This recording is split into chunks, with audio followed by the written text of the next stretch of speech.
Right ఇక breaking news చూస్తున్నాం. దేశంలో కరోనా వైరస్ వ్యాప్తి కొనసాగుతుంది. నిన్న కేసుల పెరుగుదలలో స్వల్ప తగ్గుదల కనిపించిందని ఆరోగ్య శాఖ వెల్లడించింది.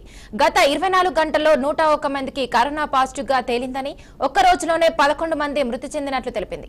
ఇక అత్యధికంగా కేరళలో 1920 యాక్టివ్ కేసులు నమోదు కాగా, గుజరాత్ లో 1433, పశ్చిమ బెంగాల్లో 747, ఢిల్లీలో 649, కర్ణాటకలో 591, మహారాష్ట్రలో 540, ఉత్తరప్రదేశ్ లో 275, రాజస్థాన్ లో 222, తమిళనాడులో 220 యాక్టివ్ కేసులు నమోదయ్యాయి.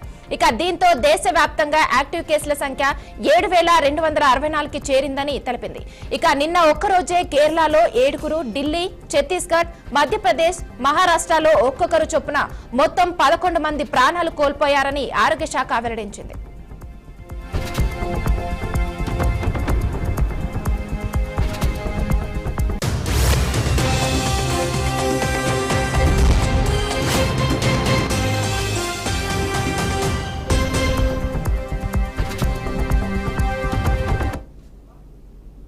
ఇక ఇదే అంశంపై మరింత సమాచారం మా అవుట్పుట్ ఎడిటర్ వెంకట్ అందిస్తారు. వెంకట్, చెప్పండి. దేశంలో కోవిడ్ వైరస్ ప్రమాద గంటికలు మోగిస్తుంది. దాని వ్యాప్తి రోజు రోజుకు పెరిగిపోతున్న పరిస్థితి కనిపిస్తుంది. నిన్న ఇప్పటి వరకు దాదాపు 7,264 కేసులు యాక్టివ్ కేసుల సంఖ్య నమోదైంది. ఇక ఒక్క రోజులోనే 11 మంది దాకా చనిపోయారంటే దాన్ని బట్టి అర్థం చేసుకోవచ్చు దాని ఇంటెన్సిటీ ఏ మేరకు ఉంది అనేది. అత్యధిక గత 24 గంటల్లో 101 మందికి కరోనా పాజిటివ్ సోకినట్టుగా తేలింది. అత్యధికంగా కేరళలో ఎక్కువ కేసులు నమోదు అవుతూ వస్తున్న పరిస్థితి కనిపిస్తుంది. డే బై డే చూస్తున్నా సరే, మనం ఎవ్రీడే చూస్తున్నా సరే కేరళలో ఎక్కువ కేసులు నమోదు అవుతున్న పరిస్థితి కనిపిస్తుంది. 1920 కేసులు కేరళలో యాక్టివ్ ఉన్నాయి. గుజరాత్ లో 1433, పశ్చిమ బెంగాల్లో 747, ఢిల్లీలో 649, కర్ణాటకలో 591, మహారాష్ట్రలో 540, ఉత్తరప్రదేశ్ లో 275, రాజస్థాన్ లో 322, తమిళనాడులో 220 యాక్టివ్ కేసులు నమోదైనట్టుగా ఇప్పటికే అధికారికంగా కేంద్ర ప్రభుత్వం ప్రకటించడం జరిగింది.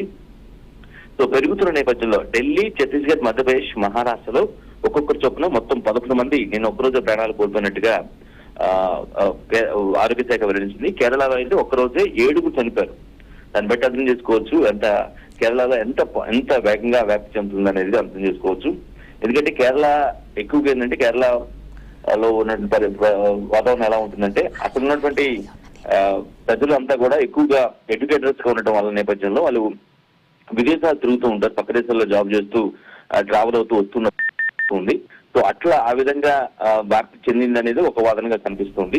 దాన్ని కంట్రోల్ చేసేందుకు అన్ని విధాల కేరళ ప్రభుత్వం పనిచేస్తున్నట్టు సమాచారం ఉంది. అయితే కేంద్ర ప్రభుత్వం ఇప్పటికే అన్ని రాష్ట్రాల ప్రభుత్వాలకి ఆయా సిఎస్లకి ప్రభుత్వ మంత్రులకి అంటే ఆ శాఖ డీల్ చేస్తున్న మంత్రులకి కీలక ఆదేశాలు ఎప్పటికప్పుడు పంపిస్తూనే ఉంది. సో పెరుగుతుంది, లైట్ తీసుకోవచ్చు. 2020లో వచ్చినటువంటి ఫస్ట్ వేవ్ ఏ విధంగా అయితే ఎంత ప్రాణాంతకంగా మారి ఎంతమందిని బలి తీసుకుందో అందరికీ తెలిసిందే. సో ఇప్పుడు మళ్ళా వాటికి స్ప్రెడ్ అవుతున్న నేపథ్యంలో వాటిని ఎంతో కాన్షియస్ గా పాజిటివ్ అంటే వాటి వ్యాప్తి చెందకుండా ఎవరెవరైతే కరోనా సోకిందో వారిని క్వారంటైన్ లో ఉంచుతాగా, లేదంటే వారు ఎవరెవరిని కాంటాక్ట్ అయ్యారో వారి వివరాలు కూడా తెలుసుకొని ఫైండ్ అవుట్ చేసి వారిని కూడా క్వారంటైన్ పంపించి దాని వ్యాప్తి తగ్గించడం కోసం అన్ని ప్రయత్నాలు చేయాల్సిన అవసరం ఉందని ఇప్పటికే కేంద్ర ప్రభుత్వం స్పష్టం చేసింది. ఆ నిబంధనలు ఎందుకంటే చాలా ఇప్పుడు దేశవ్యాప్తంగా నెలకొన్నట్టు ఒక పరిస్థితి నేపథ్యం ఏంటంటే కొంతమంది లైట్ తీసుకున్న పరిస్థితి కనిపిస్తుంది. ఏం లేదు, మన దగ్గరకు రాలేదు, ఎక్కడో కేరళలో ఉంది కదా, మన వరకు రాదు అనే ఒక ప్రాస్పెక్ట్ లో ఆలోచిస్తూ నిబంధనలు పాటించని పరిస్థితి ఉంటుంది. సో ఆ నిర్లక్ష్యమే చాలా వరకు కరోనా వ్యాప్తికి కారణమవుతుంది అనేది ఒక వాదనగా కనిపిస్తుంది.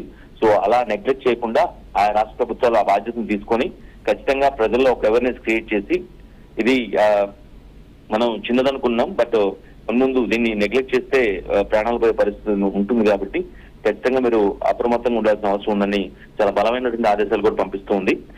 ఇప్పటి వరకు అంటే కరోనా సోకి దాని పాజిటివ్ రికవర్ అయిన కేసులు కూడా చాలానే ఉన్నాయి. అంటే రికవర్ అయ్యారు కొంతమంది వ్యాధినిరోధక శక్తి తక్కువ ఉండటం వల్ల, లేదంటే వృద్ధాప్యం వల్ల ఆ వైరస్ తాకిని తట్టుకోలేక చనిపోయిన పరిస్థితి కనిపిస్తుంది.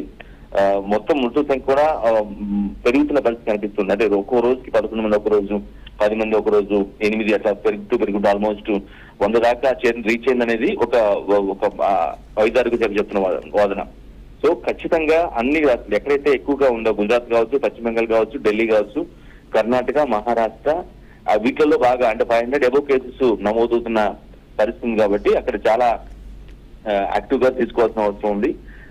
ముందస్తు చర్యలు తీసుకోవడం భాగంగా అనే ప్రజలను అవేర్నెస్ చేయడం అదేవిధంగా నిబంధనలు పాటించేలాగా వారిని గైడ్ చేయాల్సిన అవసరం ఉందని కేంద్ర ఆరోగ్య శాఖ చెప్తుంది. దాని తగ్గట్టుగానే వ్యవహరించాలి. లేదంటే వీటి సంఖ్య పెరిగిపోయి మృతుల సంఖ్య మరింత యాక్టివ్ కేసులు పెరిగాయంటే ఆబ్వియస్ గా మృతుల సంఖ్య కూడా పెరిగే అవకాశం ఉంటుంది. కాబట్టి వాటిని ఎక్కడికక్కడికి కట్ చేయాలంటే ఖచ్చితంగా జాగ్రత్తలు పాటించాల్సిన అవసరం ఉంది. నిబంధనల్ని కోవిడ్ నిబంధనలు ఏ విధంగా గతంలో అయితే మనం పాటించాము వాటిని స్ట్రిక్ట్ గా ఫాలో అయితేనే బెటర్ రిజల్ట్ వస్తుందనేది వాదనగా కనిపిస్తుంది మానస. అయితే వెంకట్, అంతకుముందు కరోనా వచ్చినప్పుడు అందరూ దాదాపు వ్యాక్సిన్ అయితే వేసుకున్నారు.